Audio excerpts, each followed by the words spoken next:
ഇപ്പോൾ തിയേറ്ററിലുള്ള മമ്മൂക്കയുടെ മൂവിയെക്കുറിച്ചാണ് ഇന്ന് ഞാൻ പറയാൻ പോണത്. ടർബോ എന്ന സിനിമയെക്കുറിച്ചാണ് ഇന്ന് ഞാൻ പറയാൻ പോണത്. നമ്മുടെയൊക്കെ ലൈഫിൽ ഒരു ചേട്ടൻ ഉണ്ടാവും. നമ്മളിപ്പോൾ ക്ലബ്ബിൽ കളിക്കാൻ പോകുന്ന സമയത്തൊക്കെ എന്തിനും ഏതിനും കട്ടയ്ക്ക് കൂടെ നിൽക്കുന്ന ഒരു ചേട്ടൻ. നമ്മളെക്കാൾ ഒരുപാട് സീനിയർ ആയിരിക്കും, പക്ഷെ എപ്പോഴും നമ്മുടെ കൂടെ ഉണ്ടാവും.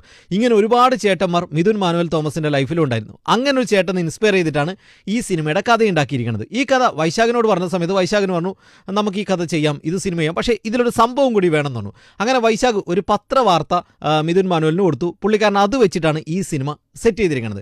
ഇനി കണ്ണൂർ സ്ക്വാഡ് എന്ന സിനിമയുടെ ലൊക്കേഷനിൽ പോയിട്ടാണ് മമ്മൂക്കയോട് ഈ കഥ പറയുന്നത്. കഥ കേട്ടപ്പോൾ തന്നെ മമ്മൂക്കയ്ക്ക് ഇഷ്ടപ്പെട്ടു. മമ്മൂക്ക പറഞ്ഞു, ഈ പടത്തിന് പ്രൊഡ്യൂസർ ഉണ്ടോ? ഇല്ല എന്ന് പറഞ്ഞപ്പോൾ മമ്മൂക്ക പറഞ്ഞു, ഞാൻ ഈ പടം പ്രൊഡ്യൂസ് ചെയ്യുന്നത്. അങ്ങനെയാണ് മമ്മൂട്ടി കമ്പനി ഈ പടം പ്രൊഡ്യൂസ് ചെയ്യാൻ മുന്നോട്ട് വന്നത്.